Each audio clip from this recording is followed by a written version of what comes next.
Buonasera a tutti e bentornati a Educhiamoci, le giornate per l'educazione organizzate dal Comune di Vittorio Veneto, assessorato alle politiche scolastiche, in collaborazione con IEM Servizi. Ringraziamo gli enti che ci hanno concesso il patrocinio e tutti i numerosi partner che sostengono a vario titolo questa iniziativa.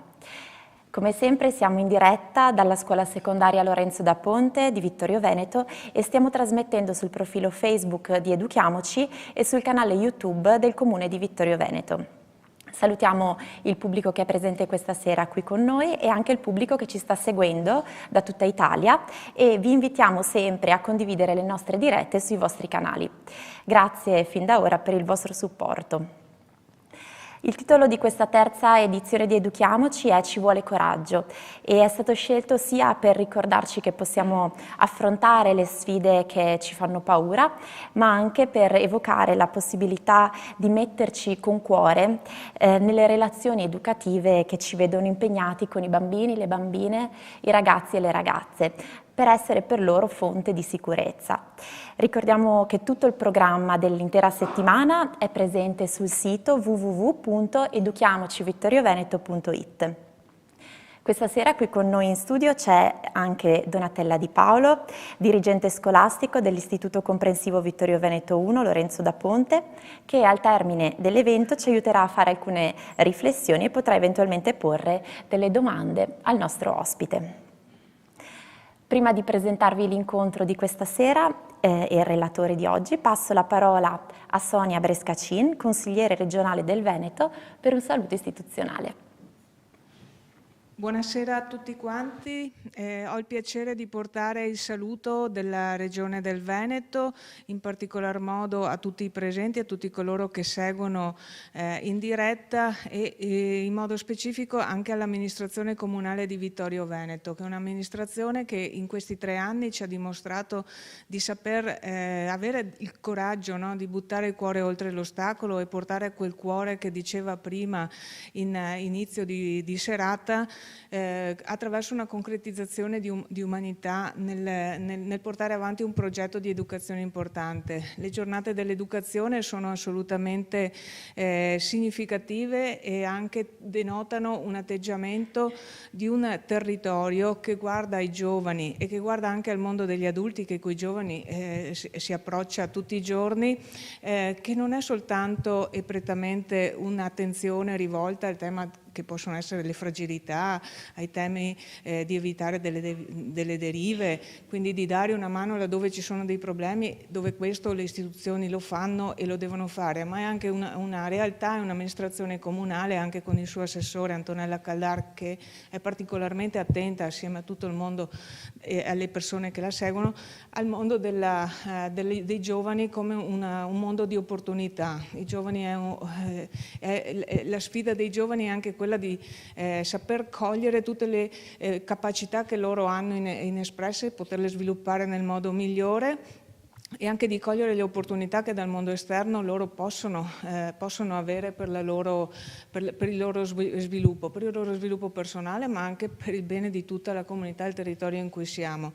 E su questo il mondo degli adulti, attraverso anche delle giornate dell'educazione che sono aperte online grazie alla tecnologia a tutti coloro gratuitamente, di questo dobbiamo rendere atto all'amministrazione e ai partner che le stanno affiancando, l'opportunità di avere dei momenti di sensibilizzazione particolari. Tutti quanti siamo educatori, ognuno nel proprio ruolo, certamente la scuola lo è in primis da sempre, però tutti siamo educatori, sia che siamo rappresentanti istituzionali, ma anche che siamo i rappresentanti del mondo dell'associazionismo, del mondo che comunque hanno a che fare con i ragazzi e sicuramente primi ancora le famiglie.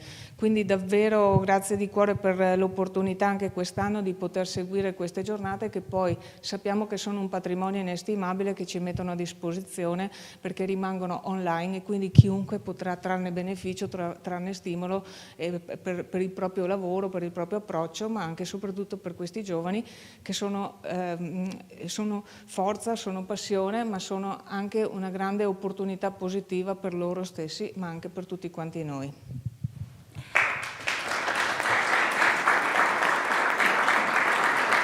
Grazie mille a Sonia Brescacin. Allora passiamo all'incontro di questa sera che si intitola In te mi specchio e sarà condotto dal professor Giacomo Rizzolatti, che è qui con noi questa sera e che ringraziamo moltissimo per la sua presenza e la sua disponibilità. Grazie. Parleremo con il professore naturalmente dei neuroni specchio e dell'empatia, che è un elemento fondamentale in ogni relazione umana e quindi anche in ogni esperienza educativa. Giacomo Rizzolatti è appunto scopritore del sistema specchio, laureato in medicina e specializzato in neurologia, oggi è professore emerito all'Università di Parma, membro nazionale di moltissime accademie, ha ricevuto moltissimi riconoscimenti e anche lauree ad honorem da varie università.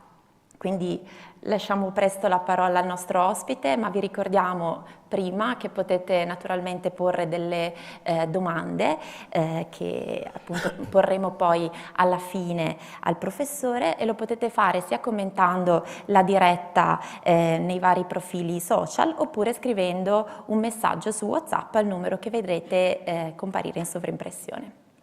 Lascio quindi la parola al professor Giacomo Rizzolatti e vi auguro buon incontro.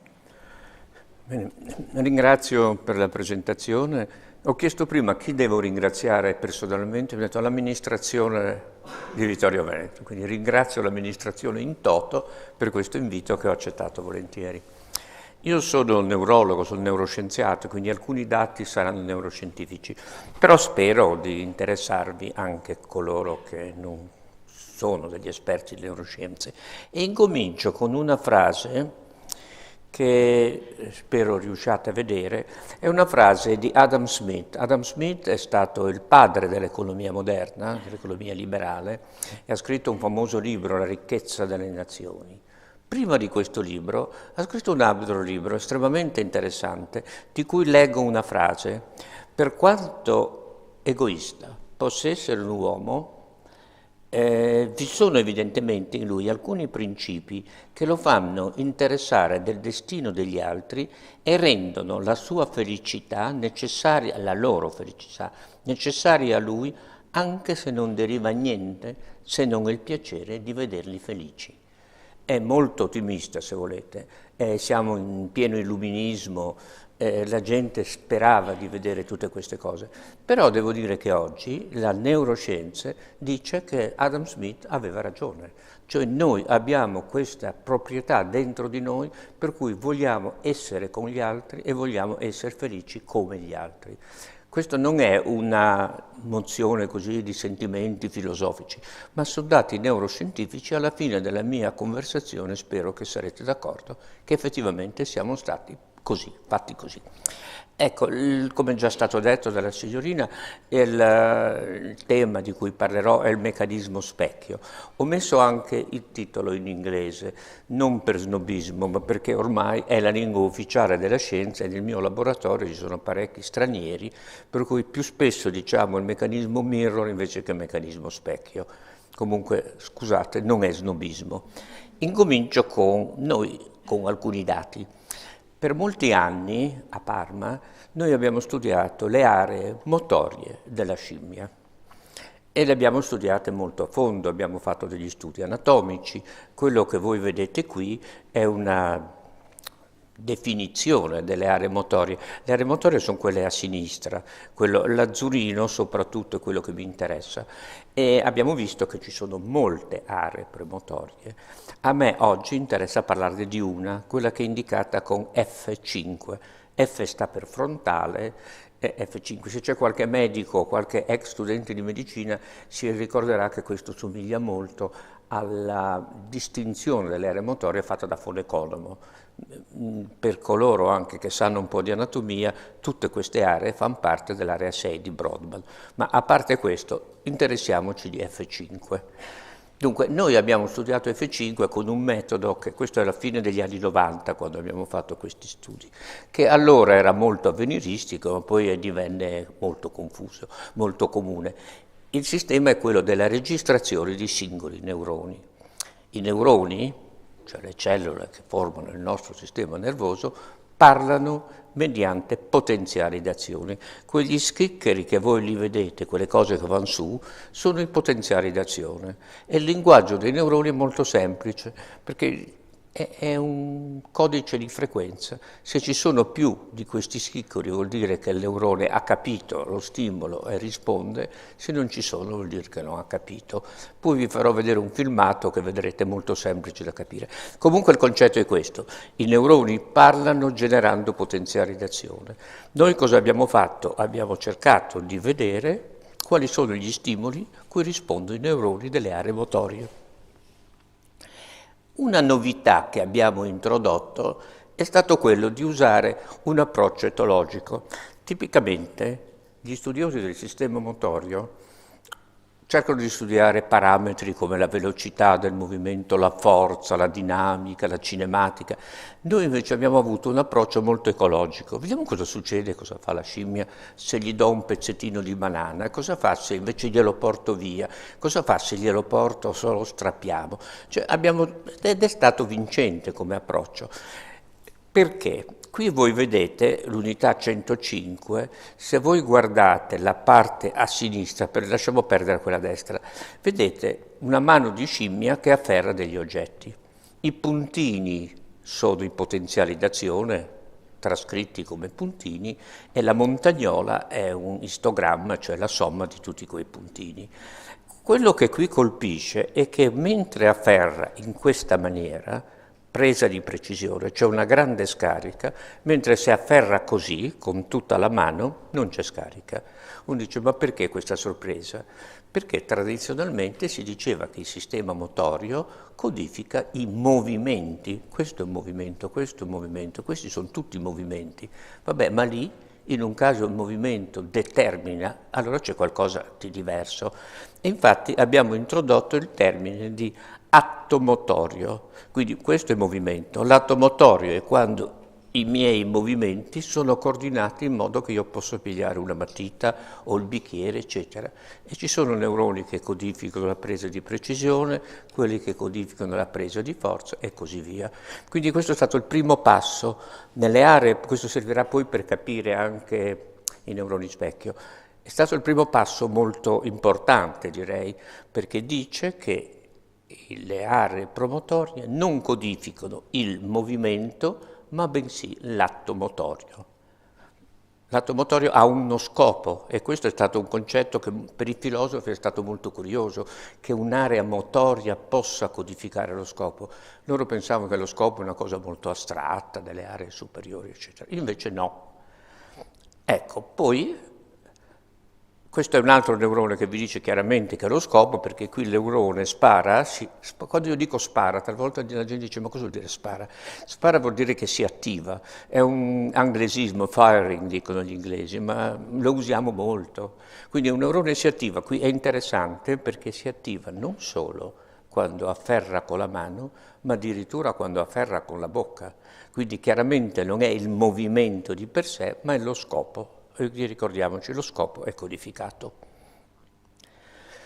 Risposte visive. Questa è stata l'altra sorpresa. Siamo in un'area motoria. Siamo andati a vedere se risponde anche a stimoli visivi e abbiamo trovato che risponde a molti stimoli visivi. Ma a me interessa qui, a diversi tipi di stimoli visivi. Ma a me qui mi interessa un solo tipo, quello che noi poi abbiamo chiamato neuroni specchio, i mirror neurons. Vi faccio vedere uno dei primi che abbiamo registrato ed è questo. Guardate prima B. B c'è una scimmia che afferra e, lo sapete da quel che vi ho detto prima, ci sono varie prove, tutte una dopo l'altra, e quei schiccheri che voi vedete sono i potenziali d'azione. Ogni volta quando afferra c'è una scarica, ta-ta-tac, ta-ta-tac, ta-ta-tac e così via. La sorpresa è che quando uno sperimentatore in A afferra, il neurone spara.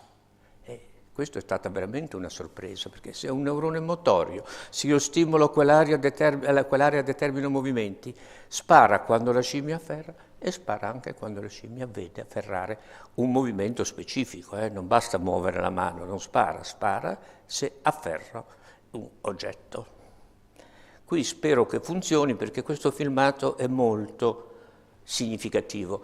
Qui voi sentirete i potenziali d'azione trasformati in suoni, cioè li mettiamo in altoparlante, si sente tac, tac, tac, tac, quegli schiccheri che avete visto diventano tac, tac, tac, tac, tac. Di nuovo il codice è più tac ci sono, più efficace il movimento, e poi l'unica cosa che dovete fare è cercare di correlare quello che vedete nel filmato con i tac tac tac, che sono i potenziali d'azione.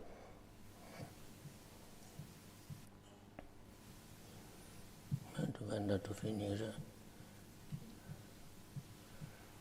Dove è? Eccolo qua. Grazie.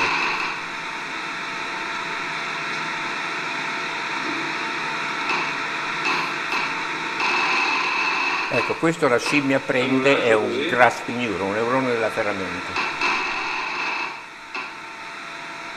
Fa tanti altri movimenti e non succede niente.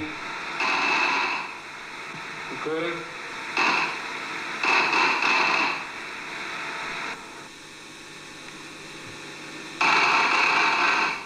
Questa è una scarica visiva.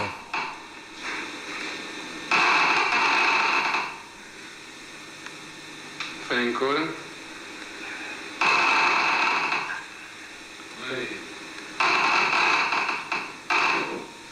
Altamente riproducibile. Non è una questione di analisi della varianza complessa. Provo questo, Qui avete capito perché ha sparato? Perché è sempre lo scopo. Prova con uno degli stimoli che lei conosce.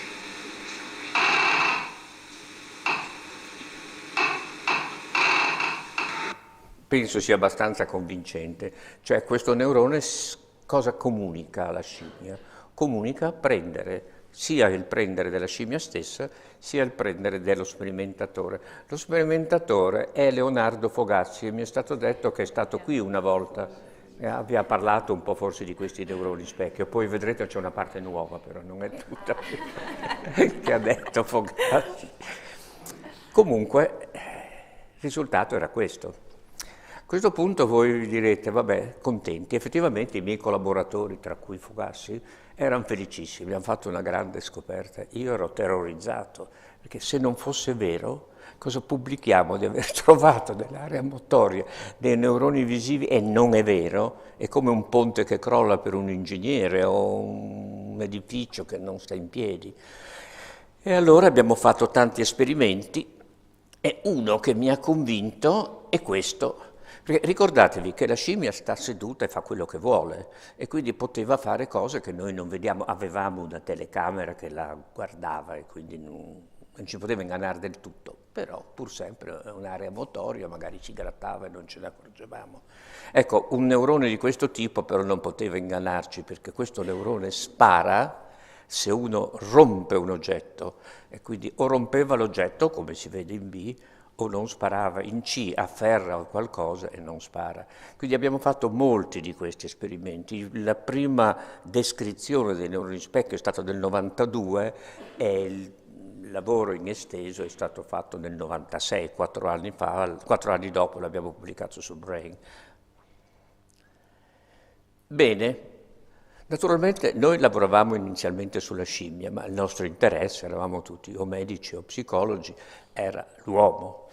E abbiamo avuto un colpo di fortuna che in quegli anni, alla fine degli anni 90, al San Raffaele di Milano si aprì un centro scritto PET, Positron Emission Tomography, cioè si riesce a vedere nel cervello le aree che si attivano iniettando delle sostanze radioattive. Il centro del San Raffaele, il direttore era Ferruccio Fazio, che io conoscevo da quando ero ragazzo, tempi di Pisa, e ho chiesto, possiamo collaborare? Hanno detto sì, volentieri, e abbiamo fatto gli esperimenti sull'uomo. Devo dire che sono stati gli esperimenti più simpatici che mi ricordo, perché eravamo in un'epoca molto pionieristica. Loro avevano al San Raffaele un ciclotrone, producevano la sostanza radioattiva, però poi per portarla non avevano un sistema, quindi c'era un tecnico piuttosto cicciotto che correva con la siringa e si iniettava finalmente la sostanza radioattiva nei soggetti. E qui c'era un'altra difficoltà, che molti soggetti avevano paura della radioattività, quindi bisognava convincerli.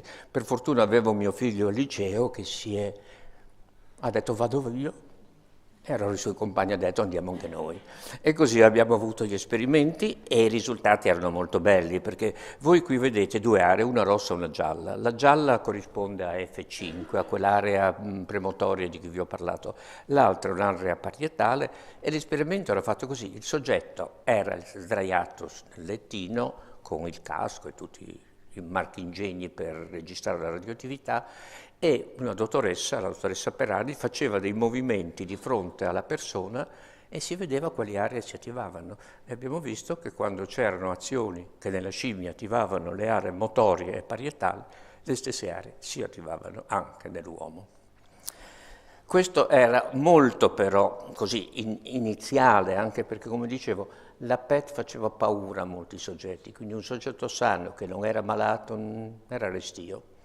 Però succede qualcosa, succede che in quegli anni si sviluppa una nuova tecnica, non invasiva, che si chiama risonanza magnetica funzionale. Voi tutti avete sentito parlare, perché ormai non c'è ospedale che non ce l'abbia, più piccola, più forte, da 1,5, da 3 o addirittura da 7, come c'è, da 7 Tesla, come c'è a Pisa, ma comunque molti.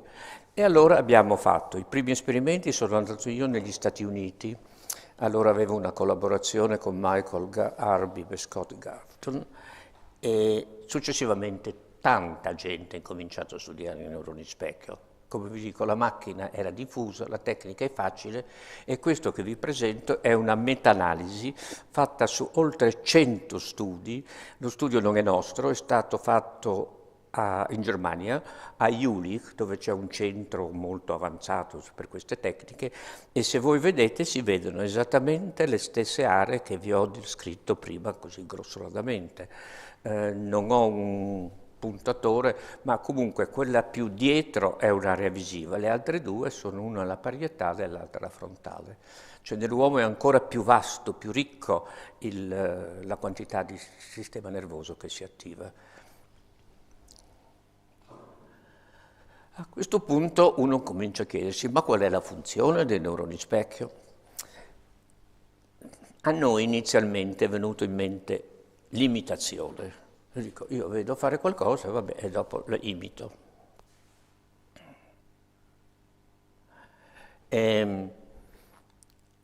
Però qui c'era una difficoltà. Io allora ero molto amico della Wieselberghi, che è un'etologa di Roma, la quale mi ha detto, ma guarda che le scimmie mica imitano.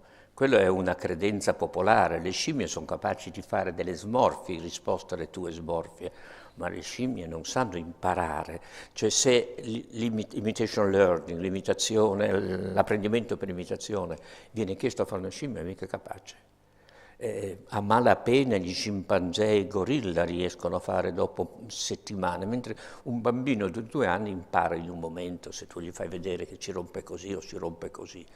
Quindi non credo che questo sia, siccome le vostre scimmie sono scimmie banali, macachi, non credo che siano così brave. E allora cosa può essere? L'altra possibilità, che è molto più interessante anche, è la comprensione di quello che fa l'altro. Cioè io ti capisco perché la tua azione risuona in me e io ti capisco. È un inizio dell'empatia a cui parlerò poi in seguito, è la comprensione dell'altro. A questo punto gli amici hanno detto, sì, hai ragione, ma io capisco anche il cane che abbaia. Mica dubbi, quando un cane abbaia, abbaia. Io capisco che un uccello vola, eppure non sappiamo volare. Ci sono mirror per volare, per abbaiare. Abbiamo fatto un altro esperimento. Intanto anche noi avevamo acquisito la nostra risonanza magnetica funzionale. C'è qualche problema? Anche noi avevamo. Abbiamo detto, se serve per capire, noi capiamo anche quando non vediamo un'azione. Se io sono nel mio studio e sento uno che cammina, toc, toc, toc, toc, capisco benissimo che sta camminando, non vedo niente. Vediamo se anche le scimmie capiscono queste cose. E abbiamo preso un pezzo di carta e l'abbiamo rotto. La scimmia vedeva il rompere. È questo che voi vedete. Di nuovo la logica è la stessa, tutte quelle file sopra sono a prove diverse, sono tutte potenziali d'azione, e dopo c'è l'istogramma sotto, il monticello che vedete sotto è l'istogramma. Poi abbiamo chiuso, messo uno schermo, la scimmia non vede niente, però sente il rumore, la rottura del pezzo di carta. E qui vedete che c'è ancora la scarica. Poi, siccome c'è sempre la paura di sbagliare, il dramma del fisiologo è di sbagliare, per essere sicuri abbiamo fatto altre cose. Questo è quello che i fisici chiamano rumore bianco, cioè rumori di questo tipo, e anche questo qua è un'esagerazione, urla di scimpanzé che fanno grande paura alle scimmie. I scimpanzé sono cattivissimi con le scimmie, però non succede niente, quindi non era la paura o l'emozione. Quindi siamo sicuri su questo. Allora ritorniamo alla critica. Il cane che abbaia, l'uccello che vola, quello come lo capiamo? È la stessa cosa. E allora abbiamo fatto un esperimento con un gruppo di modenesi, nostri amici, e Buccino, che attualmente è professore a Milano, e abbiamo presentato, è un esperimento di risonanza magnetica funzionale.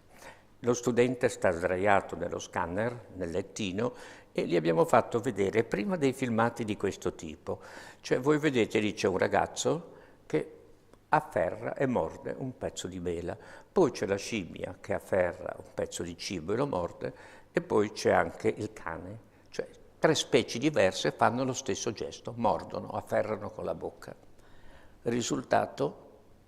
Sistema mirror in tutti e 3. Praticamente se facciamo una sottrazione le stesse aree si attivano in tutte e 3 le specie.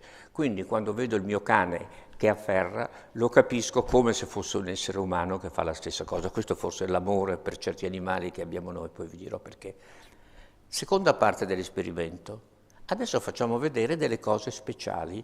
Cioè c'è un ragazzo che legge, non si sente la voce ma c'è solo il lip reading, labiale, come dicono i cronisti calcistici, e se voi guardate le attivazioni è fortissima, cioè nel momento in cui il ragazzo sta nello scanner e vede uno che muove la bocca e dice vado a casa, l'attività delle aree del linguaggio è fortissima, addirittura è gialla l'area, vuol dire fortissimo. Guardate la terza, è il cane, abbiamo fatto vedere il cane che abbaia, si vede tutti i movimenti. Tutti hanno capito che abbaiava, non c'è nessuna attività mirror, quindi il cane lo capiamo che abbaia, quando il cane morde lo capiamo come se fossimo noi che mordiamo, ma il cane che abbaia, noi non sappiamo abbaiare, noi possiamo fare bau bau, au au, ogni lingua poi è una cosa diversa, se voi guardate le lingue ogni cane abbaia in maniera diversa, in una lingua diversa, ma comunque l'attività. Qui un'altra cosa interessante, se voi guardate quella di mezzo, è la scimmia che fa un gesto specifico che si chiama lip smacking. Questo gesto è un gesto affiliativo, cioè la scimmia lo fa quando vuol diventare amica di qualcuno, o comunque dire che siamo in pace, non facciamo la guerra, siamo amici. Bene, c'è una piccolissima attività nell'area del linguaggio. Abbiamo chiesto ai soggetti, ma perché? Cosa faceva quella scimmia? Quelli più semplici hanno detto faceva qualcosa con la bocca. Poi c'erano gli intellettuali, hanno detto cercava di dare un messaggio a un'altra scimmia. Erano quelli in cui si attivava l'area di Broca, perché la loro interpretazione era che la scimmia parlava, anche se non il linguaggio nostro, ma parlava. Bene. Adesso con Corrado Sinigalli abbiamo loro proposto che noi abbiamo una capacità di capire gli altri dall'interno, cioè li capiamo perché quello che fanno loro entra dentro di noi e ha una copia dentro di noi. E non è l'unica maniera, l'altra maniera è quella che piace tanto ai certi psicologi, ai filosofi, cioè una cosa logica, io capisco perché faccio una serie di inferenze, ragiono, dico, ma allora se il cane fa così, eccetera. È vero, è così per certe cose, ma il meccanismo di base presente in tante specie animali è quello della comprensione from the inside, dall'interno. Dico questo perché quando abbiamo scoperto i primi neuroni specchio alla fine del Novecento, ad oggi è stato visto che questo meccanismo è presente negli uccelli, quello era stato scoperto quasi subito, nel pipistrello, nelle marmosette, che non sono una specie di scimmie di ordine inferiore, e recentemente anche nei ratti. Naturalmente è molto più difficile scoprire i neuroni specchio in specie lontane da noi per questo motivo. Questo è un testo della Edith Stein. Forse alcuni di voi si ricordano. Edith Stein era una filosofa, allieva di Husserl, un grande fenomenologo, e che a un certo punto ebbe una crisi religiosa, divenne suora e poi ebbe un destino tragico, perché pur essendo diventata cattolica e suora, siccome era di origine ebrea, lo uccisero.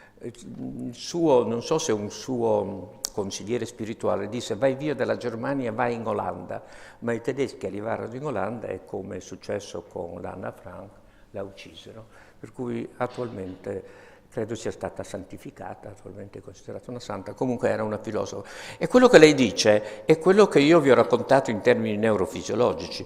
Lei dice: io posso enterosentire, cioè sentire un dolore quando l'animale viene colpito, ma altre cose, posizioni, movimenti, mi sono date solo come rappresentazioni vuote, senza la possibilità di riempimento. Cioè io capisco che il cane, ma dentro di me non succede niente, mentre se il cane ha dolore lo sento come se fosse mio dolore. Cioè ci sono due maniere di capire gli altri, l'una è puramente razionale, ma non lo riempio, come dice Lichtenstein, con i miei sentimenti. Il cane abbaia, vabbè, affari suoi, ma il cane che subisce un dolore mi fa male anche a me. Adesso andiamo avanti, ecco, mi sono avanzato già nelle emozioni. Le emozioni è un capitolo un po' difficile, perché per noi neuroscienziati e per molto tempo gran parte degli studiosi l'emozione era molto ben definita. Era un evento fasico che appare improvvisamente, che dura poco e che implica tutta una serie di sistema vegetativo, il mio cuore incomincia a battere, la pressione aumenta, gli occhi si dilatano. Quello era l'emozione per Darwin e per la maggior parte degli scienziati. Attualmente molti psicologi preferiscono usare emozioni in termine più generico, cioè è successo un terremoto in Marocco. Beh, mi dispiace, ecco, loro dicono questa è un'emozione, ma non è un'emozione fisiologica. Nessuno di noi, leggendo che è successo qualcosa in Marocco o un'alluvione in Libia, ha il cuore che si mette a battere, la pressione che aumenta, gli occhi che si dilatano. Mentre se qui arrivasse un orso, esempio di William James, noi tutti avremmo paura, avremmo tutte quelle reazioni neurovegetative che ho detto e cercheremo di scappare anche. Quindi l'emozione definita così in maniera precisa è quello che noi studiamo in neuroscienze. Ecco, detto questo, vediamo come l'abbiamo studiata.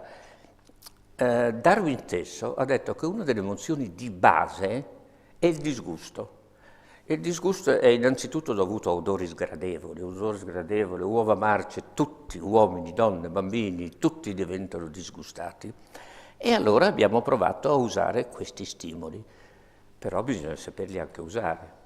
E allora abbiamo chiesto aiuto a un gruppo di studiosi di Marsiglia.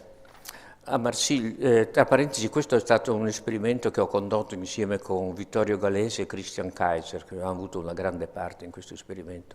Comunque siamo andati a Marsiglia. Lì c'è un centro che è specializzato nel studiare l'odorato, gli stimoli olfattivi. Abbiamo chiesto la loro collaborazione e anche quello degli attori del teatro di Marsiglia. L'esperimento è un esperimento di risonanza magnetica funzionale, quindi la prima parte dell'esperimento gli attori stavano sdraiati nel lettino e questi specialisti di odori gli iniettavano nel naso diversi odori, piacevoli, spiacevoli o neutri. Il risultato si vede qui. In B, guardate solo in B, ci sono dei puntini rossi nel centro del cervello. Quella si chiama insula ed non era un dato originale, l'avevano già scoperto dagli inglesi, che quando hai un odore sgradevole ti si attiva quella parte dell'insula. Qui ve la faccio vedere, questa è l'insula e la porzione che si attiva è quella più a sinistra, questa qui, vediamo se riesco a farvela vedere, insomma, si attiva quella regione lì. Accordo generale, confermiamo i risultati degli inglesi. Si attiva l'insula per odori sgradevoli. La cosa più importante è questa. Successivamente gli attori di Marsiglia fanno vedere, rappresentano le emozioni. Il ragazzo a sinistra, il giovanotto a sinistra dimostra cos'è un disgusto, quello di mezzo il piacere e l'altra, la ragazzina, niente, è neutra, ha sentito un odore che non le dà nessun né piacere né dispiacere. Guardate l'uomo che esprime disgusto. Non è sgradevole, una persona normale non è disgustosa. Eppure, quando si guarda il cervello, qui scusate, il rosso, bianco e blu non è nazionalismo francese, per caso è venuto così. L'hanno fatto in Francia e è venuto fuori rosso, bianco e blu, ma non credo l'abbiano fatto per mostrare la loro bandiera. Comunque, il punto che qui mi interessa è il bianco. I voxel bianchi sono voxel che si attivano sia quando senti l'odore disgustoso di quando vedi una persona che mostra disgusto. Quindi tu capisci che lui è disgustato perché ci si attiva la stessa area del cervello che si attiva quando senti un odore disgustoso o mangi un cibo disgustoso e così via. Quindi guardate, qui è proprio l'empatia nel senso proprio, cioè io divento empatico con quel signore, con quell'attore di Marsiglia, perché mi si attiva la stessa area che mi si attiva quando sento l'odore di uova marce. Esattamente la stessa cosa. Questo spiegava dei dati molto interessanti fatti prima di noi sul senso del disgusto. Quando il senso del disgusto non c'è, e qui c'è stato i lavori di Kolder e poi soprattutto di Adolphs, ancora all'inizio del secolo, e il malato aveva una lesione dell'insula. E il malato con la lesione dell'insula diceva, ah sì, questo qui ride, ah, questo piange, e questo, boh, mi sembra arrabbiato, era disgustato. Cioè non riusciva più a cogliere l'espressione del disgusto nella faccia dei suoi coetanei o delle foto. Adolf fece poi un esperimento interessante, molto etologico, cioè mangiò del cibo e diceva, ah, è buonissimo, un altro cibo, buonissimo. Poi prese un cibo, lo sputò fuori e chiese al malato, cos'è? Delicious, ha risposto lui, delizioso. Nonostante che stava quasi per vomitare, l'ha sputato fuori, però lui non capiva il disgusto, quindi per lui quello era un cibo normale. Adesso vado avanti con degli esperimenti relativamente recenti che abbiamo incominciato alcuni anni fa in collaborazione con il Centro per la chirurgia dell'epilessia dell'ospedale Niguarda di Milano.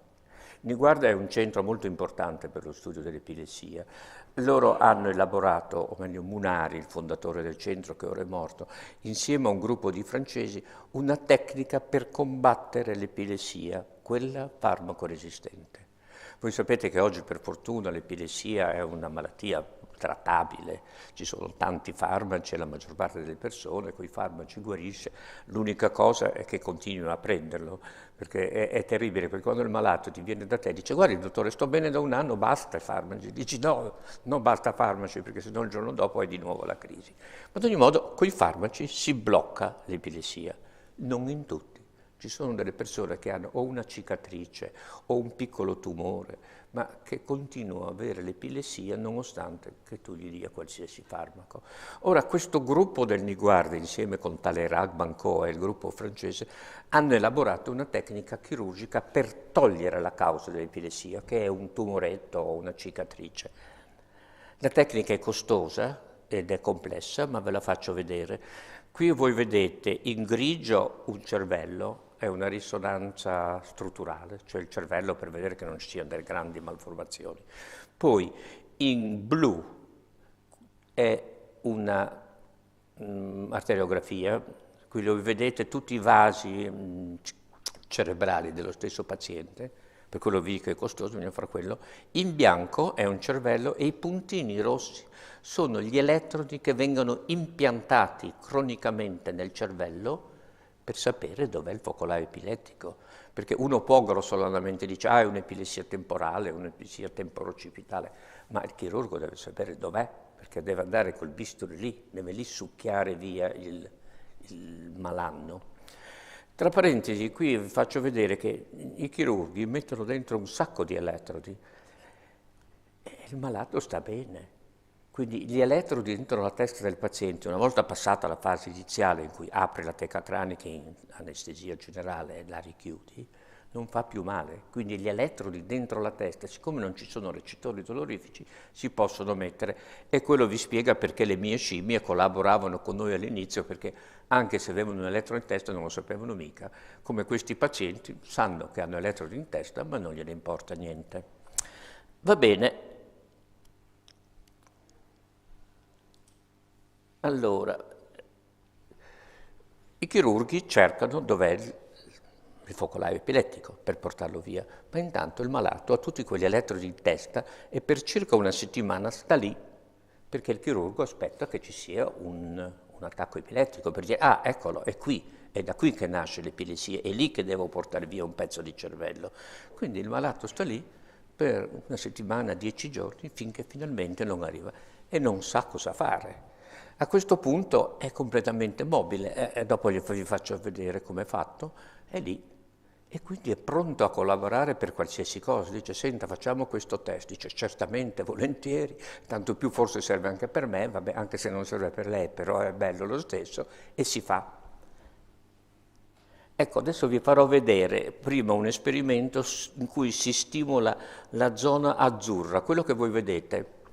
Il cervello ha due metà, questa è una metà e voi vedete la faccia mediale, quella che guarda l'altro. E quello che è colorato è il cosiddetto giro del cingolo, una serie di aree abbastanza complesse. Io stimolerò, tra un momento vi farò vedere la stimolazione della zona blu. Poi ritornerò a dirvi che cosa hanno pensato prima di noi, quelli che l'hanno studiato. Eccolo.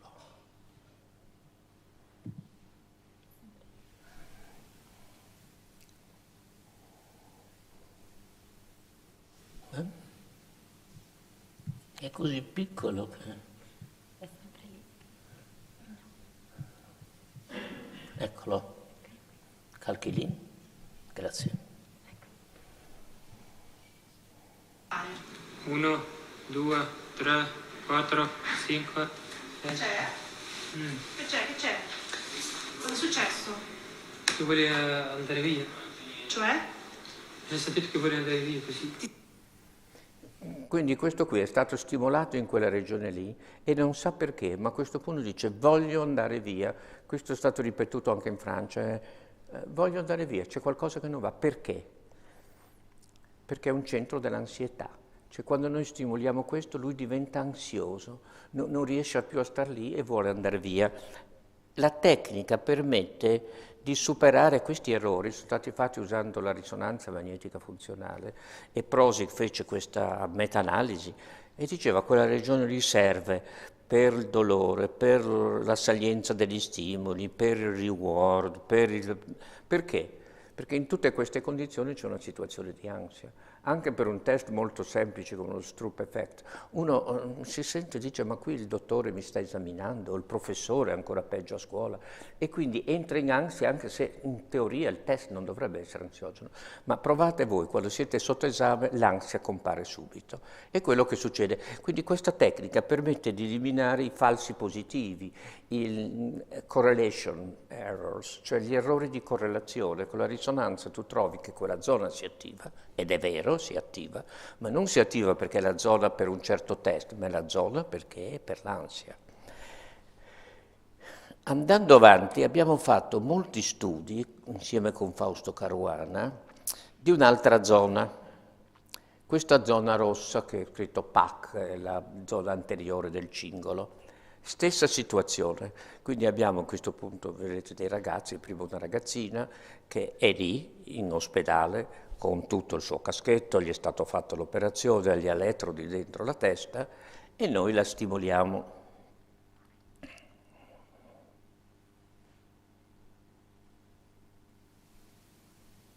Anche qui incomincio con... Coltello, maestra, ferro, gatto, arancio, pulsante, auto, occhino. No, è venuto un attimo di... Da ridere? Sì. Si mette a ridere. Ora pensate, voi siete in un periodo preoperatorio con gli elettrodi della testa, tra qualche giorno andrete dal chirurgo che vi porterà un vio, non è una cosa che vi fa ridere, eppure lei si mette a ridere. Adesso qui vi faccio vedere un altro caso. Allora, mi dice il suo nome e cognome, data di nascita. Sono tutte robe vere, questo non è un attore. Adesso questo qui. Zanzara, foglie, pane, schermo, borsa, albero, nuvola, cancello, laccio, acqua. zanzara, foglio, pane, schermo, borsa, albero, nuvola, cancello, laccio, acqua. Non mi viene fuori, non sono io. Guardate che questo è uno molto intelligente, questo ragazzo, molto introspettivo. Dice, non sono io. Cioè si mettono a ridere, ma non sono loro. Non c'è nessun motivo perché si mettono a ridere, ma un centro del riso viene stimolato e lui ride. Non è lui che ride come persona perché non ha deciso di ridere, non c'è niente di umoristico, ma il centro che controlla il riso è stato stimolato. E questo qui che è più introspettivo dice non sono io, ma mi viene da ridere.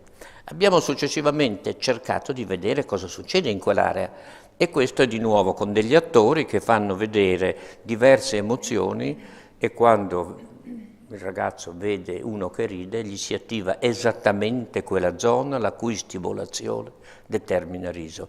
Quindi vedete, è proprio l'empatia precisa nel momento in cui si attiva quell'area perché io vedo lei ridere, siamo nello stesso stato. Quindi l'empatia propriamente definita non è semplicemente un generico in Marocco è successo qualcosa, mi dispiace molto. Non è così. L'empatia è quando tu ed io siamo esattamente nello stesso stato. E qui vi cito un filosofo israeliano di tanti anni fa, il quale diceva io e tu è una relazione che sottolinea l'olistica esistenza di due persone, è un incontro concreto perché i due esseri si incontrano l'uno con l'altro nella loro autentica esistenza, senza alcuna elaborazione cognitiva, eccetera. Cioè, io vado fuori, vedo un bambino che è stato investito, sento dolore, ma sento io e lui siamo la stessa cosa. E questo è il concetto di empatia, non è il concetto generico, vogliamoci bene, sì, tutti d'accordo, che bello. E adesso questo è un meccanismo. Io sono partito con quella frase di Adam Smith che vi diceva che noi siamo contenti della felicità dell'altro, così come siamo scontenti del dolore dell'altro. Questo perché abbiamo un meccanismo dentro di noi, neurologico, di base, che ci costringe. Però c'è anche l'ideologia e può modificare queste cose. Effetti negativi. Adesso io non voglio citare il caso dell'Hamas, perché secondo me quello lì è una cosa veramente non spiegabile. Io ho la mia teoria che fossero drogati, perché andare a cercare le persone, tagliare la testa ai bambini non è solo questione di odio banale o di mancanza di empatia, c'è qualcosa di patologico che mi sfugge. Ma andiamo a vedere qualcosa di più storico di cui abbiamo dati. Il nazismo è il processo ad Eichmann. Molti di voi ricorderanno la Arendt ha scritto un libro, La banalità del mare, in cui raccontava di Eichmann. Eichmann era uno degli organizzatori dei campi di concentramento. Stava a Budapest e organizzava il trasporto degli ebrei, li faceva prendere e poi li portava ad Auschwitz dove li ammazzavano nelle camere da gas. Ora è stato poi preso molti anni dopo e processato a Gerusalemme. E i difensori hanno detto adesso dimostreremo che è una persona incapace di intendere, era un matto. Vabbè, i risultati furono proprio l'opposto. Era una persona di buon senso, buon padre di famiglia, amava gli animali, era contro la caccia, insomma era la persona buona, non c'era niente. E a lui gli hanno chiesto, ma scusa, ma tu ami gli animali, sei un buon padre di famiglia, come mai? Ma dice, ma io organizzavo qualcosa che non c'entra niente con le persone. Per me, quegli ebrei che io portavo da Budapest ad Auschwitz, era come se mi avessero detto di portare del legname o mi avessero ordinato di... Ma io non ce l'ho niente contro gli ebrei. Quando eravamo al liceo avevo degli amici ebrei. Ma a un certo punto la perdita dell'empatia, tu non sei come me, sei un'altra cosa, ti permette di fare queste cose senza essere cattivo, perché lui non avrebbe mai, penso, con le sue mani spaccato la testa a un'altra persona, ma era una persona normale, buona. Eppure l'ideologia porta a queste cose, quindi bisogna essere molto attenti, perché il concetto di tu e Dio, che siamo simili, siamo fatti della stessa maniera, abbiamo la stessa empatia, è molto forte. A questo punto la gente mi chiede, come si fa ad aumentare l'empatia? Io vi dico che non ho la minima idea. Certo, l'educazione è molto importante, però nella storia il volersi bene arriva quasi sempre come una cosa che viene dall'alto. Cioè, se voi leggete le cose babilonesi e tu tratterai bene il tuo fratello, eccetera, è un comandamento divino. E lo stesso nel nostro civiltà, la regola d'oro del Levitico: non ti vendicherai, non serberai rancore contro i figli del tuo popolo, ma amerai il tuo prossimo come te stesso. Cioè, è difficile convincere una persona. Se tu gli dici però che è un comando superiore che compare nelle tavole di Mosè o in qualche... allora può essere. Però la cosa centrale non è tanto convincere uno a essere buono, quanto non distruggere quei meccanismi di base che ogni bambino ha, perché il bambino deve avere empatia, la mamma deve avere empatia per il bambino. È successivamente che si può rovinare questo, ma la macchina come tale è fatta bene. Grazie.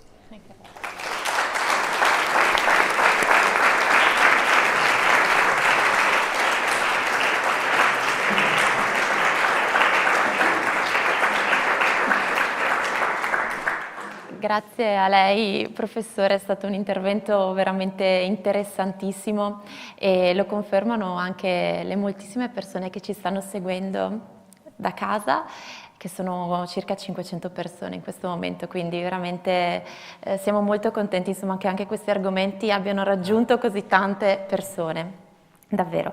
Adesso lascio la parola alla dirigente Donatella Di Paolo per... Anch'io volevo ringraziarla, professore.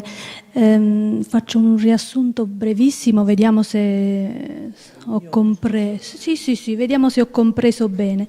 Allora, i neuroni specchio si attivano quando eseguiamo un'azione, ma non soltanto quando la eseguiamo, anche quando vediamo la stessa azione compiuta da altri. È importantissimo perché è alla base della comprensione dell'altro. E non solo, capiamo anche il suo stato emotivo perché entriamo nel suo stesso stato emotivo e quindi qui c'è l'empatia. Ma empatia come capacità di mettersi nei panni dell'altro, quindi dall'interno. Ecco, noi come io, come dirigente, noi come educatori, abbiamo tutti bisogno di empatia. Soprattutto gli educatori, ma anche il dirigente, perché il leader, la leader emozionale, no? Non c'è un leader impositivo, ormai non esiste più, non c'è più, o meglio c'è, ma non ha effetti. Quello che lei mi ha detto prima, si può acquisire l'empatia, o c'è un modo per allenare questi neuroni specchio verso l'empatia, o siamo noi con il nostro comportamento, anche come genitori, no? E quindi comportandoci in un certo modo facciamo vedere il comportamento e quindi facciamo vedere l'empatia ai nostri figli, ai nostri alunni, ai nostri dipendenti, ai genitori, e quindi abbiamo anche un apprendimento di quello che è l'empatia. Ecco, questa è la mia domanda. Ecco, quello che lei tocca è un punto molto importante, cioè ci sono alcuni mestieri che uno deve essere empatico, se no non sa fare il suo mestiere.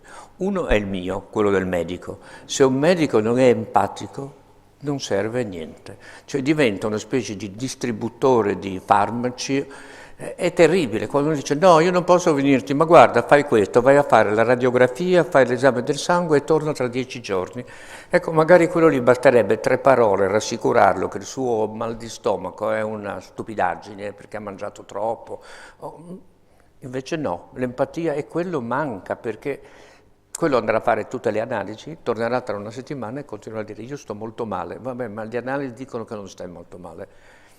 Io adesso non voglio dire una malignità, ma è vera, il 90% dei malati è malato, sì, nel suo intimo è convinto di essere malato, ma non ha delle cose oggettive, cioè sta male veramente, per amor del cielo, ma non è perché ha un ulcera o un tumore al cervello, ma lui è convinto di avere. L'altra categoria è quella degli insegnanti.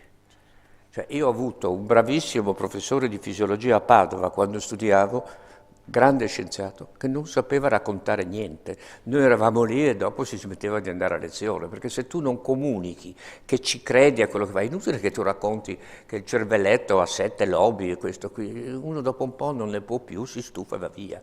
Quindi però questo non è insegnare l'empatia. Io non so, questo è essere empatici. Se questo poi me lo dica lei, se questo aiuta i bambini a diventare empatici anche loro. Allora, diciamo che l'insegnante può in un certo senso supplire ad una mancanza di empatia, anche se secondo me un insegnante deve essere empatico, alcuni lo sono, altri meno, e per questo la mia domanda aveva uno scopo. Però l'insegnante può metterci passione, no? E qui già ha un punto in più nel suo bagaglio come insegnante.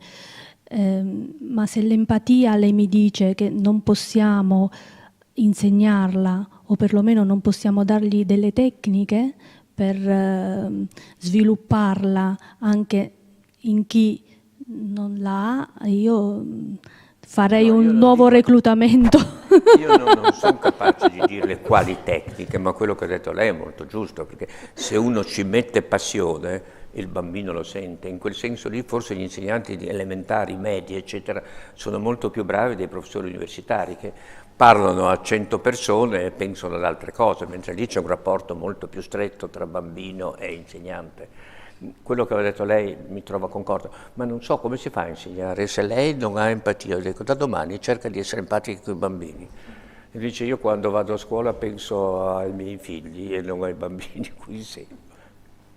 Cioè, ecco, vorrei essere prudente, non fare il venditore di fumo, dice, sì, guardate, si fa così e così e diventi empatico. No, ecco, non lo so. Bene. È d'accordo? Io sono d'accordo, però volevo una conferma.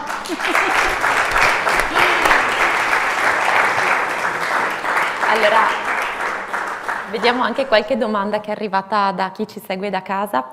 Allora, per esempio, alcuni si chiedono come è stata accolta la scoperta dei neuroni specchio nel campo scientifico, e in particolare qualcun altro, soprattutto un insegnante, va più oltre, dice nel campo della psicologia e dell'insegnamento. Quindi quali sono stati un po' i risvolti che questa scoperta ha portato? Quelli più contenti di tutti, a parte i fisiologi perché erano dati, sono stati i filosofi, perché in filosofia c'era una netta dicotomia tra i cosiddetti fenomenologi, i filosofi soprattutto, chiamato anche continentali, perché erano soprattutto in Francia e in Germania, i quali dicevano noi capiamo gli altri perché ci mettiamo dei pali degli altri, più o meno quello che diciamo noi.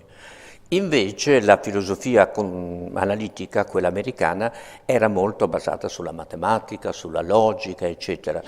E loro consideravano gli europei un po' dei poeti. Dice, voi dite delle cose belle, ma questa è poesia, non è vera filosofia.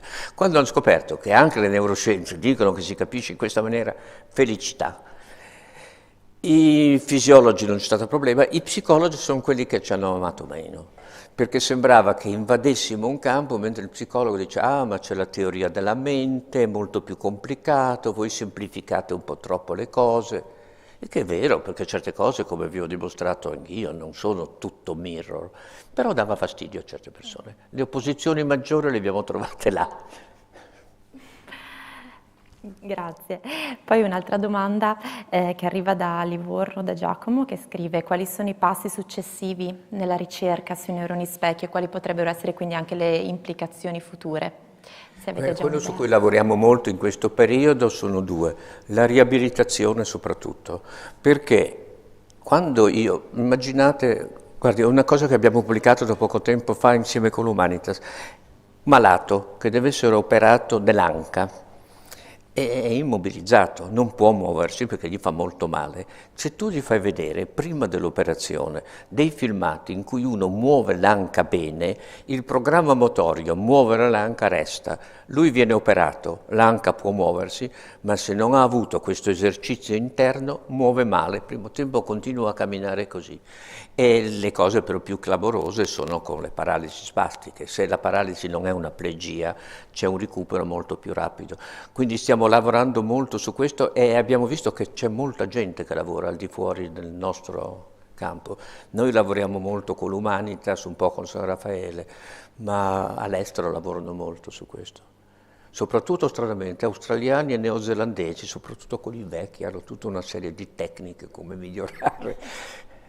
Purtroppo anch'io ho una gamba di meno, ma guardando le persone anziane quanta gente cammina male, tutta storta, eccetera, e quindi la riabilitazione serve molto. Grazie, benissimo. Ah, dimenticavo, l'altro campo un po' così, che mi piace molto, è lo sport.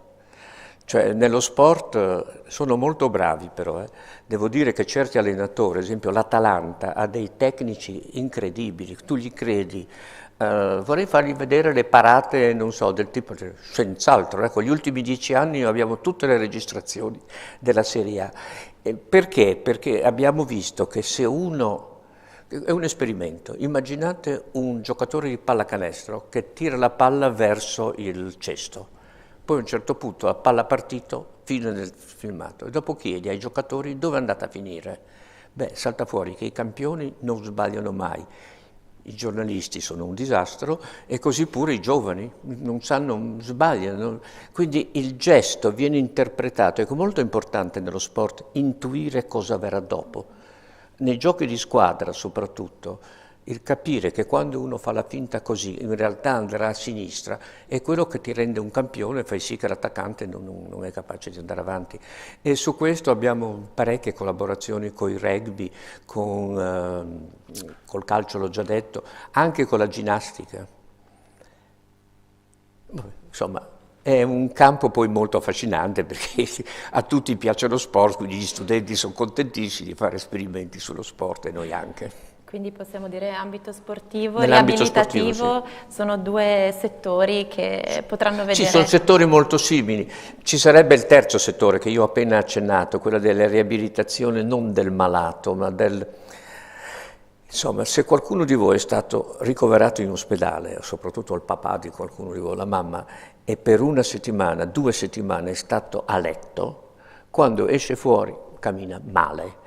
E alcuni ospedali, come appunto l'Humanitas con cui lavoriamo, vorrebbe che in ogni reparto ci fosse un fisioterapista in modo da fare della fisioterapia in queste persone, non lasciarle dopo un'operazione magari banale, ai calcoli, lasciarle lì per 10 giorni fermi immobili.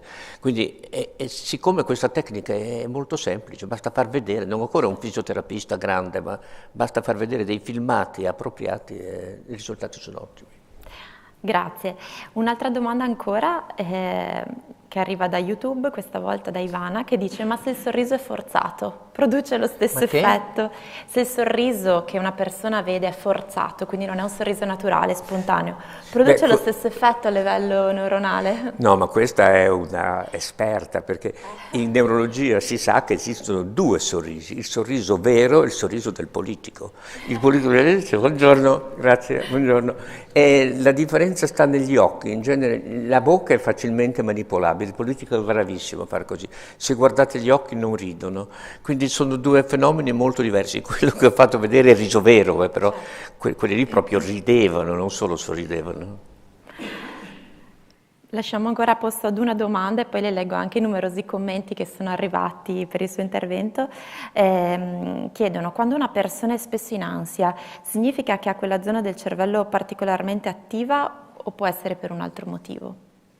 No, io credo che l'ansia di per sé determini l'attivazione di una regione, però perché si attivi quella regione lì è molto complesso e sono cause molto diverse. Certo. Grazie mille, è stato veramente illuminante per molto. Loro niente.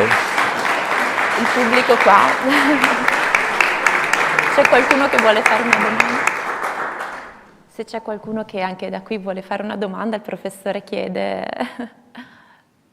Io ho una curiosità anche da parte inizialmente tecnica. Microfono. Microfono, sì, sì. Così ci sentono anche da casa, chi sta seguendo da casa. Forse non dovevo fare questa... No, va bene, va bene. No, per i tempi. Allora, all'inizio abbiamo mostrato gli esperimenti, diciamo, un'azione precisa con uno scopo, diciamo, triggeravano certe aree che quindi hanno queste aree specchio. E, abbiamo fatto esempio con la vista, ma anche col rumore del strappare il pezzo di carta.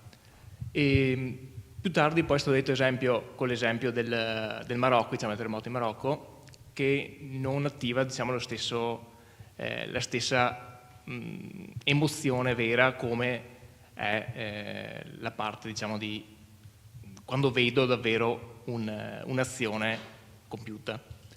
Ecco, quello che devo chiedere è: l'attivazione di queste aree specchio è, diciamo, sempre conseguente a un aspetto sensoriale, oppure se io mi immagino un'azione, se mi raccontano un'azione, ho una rappresentazione interna, diciamo così, e quindi si attivano comunque queste aree specchio? Se sono stati fatti esperimenti a riguardo.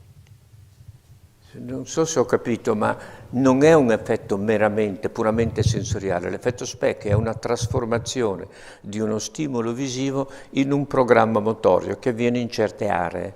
Quindi in certe aree arriva l'informazione visiva, ma avviene anche un corrispettivo motorio. E Marc Jeanneret, che è stato uno dei maggiori studiosi di questi problemi, diceva che la visione di per sé non ti dà l'informazione precisa di cosa fa il soggetto. Tu puoi dire, parlando di sport, se uno non capisce niente di sport e va a vedere una partita, che so, di calcio, dico ci sono 11 che corrono in braghette e tirano la palla. Uno che capisce di sport capisce benissimo perché Messi è bravo, e così vale per le altre cose. Cioè, se io ho un'esperienza motoria di qualcosa, l'informazione visiva si trasforma in quell'informazione. Se non ce l'ho, io vedo della gente che fa delle azioni, che si muove, punto e stop. Questa è la novità dei neuroni specchio. Grazie mille. C'è un'altra domanda qui più avanti, quindi ascoltiamo. Volevo chiedere, può l'intelligenza emotiva sopperire alla mancanza di empatia?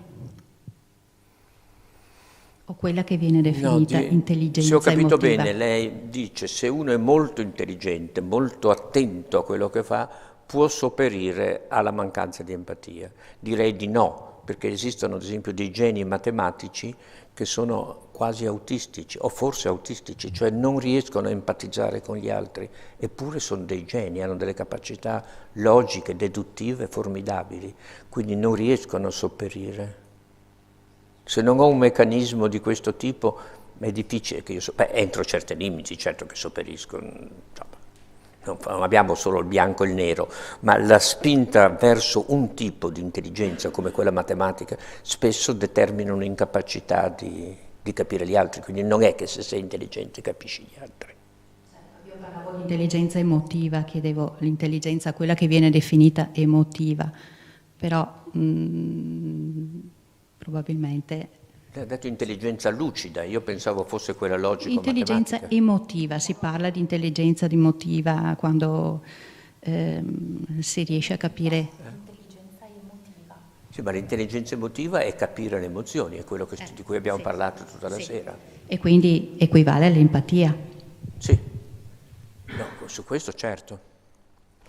Basta. Grazie. Sì. Allora, grazie ancora al professor Rizzolatti per la sua disponibilità, per la partecipazione a Educhiamoci. Leggo alcuni commenti che sono arrivati da chi sta seguendo da casa, le fanno i complimenti per l'incontro davvero interessantissimo. L'affondo sull'empatia apre tantissimi e diversi spunti operativi. Grazie, straordinario professore. Altri che dicono appunto intervento interessantissimo, e soprattutto qualcuno che dice grazie per la semplicità con cui ha trasmesso concetti complessi e per l'esempio di umiltà. Questo mi fa molto piacere. Ci uniamo anche noi a questo ringraziamento. Grazie davvero.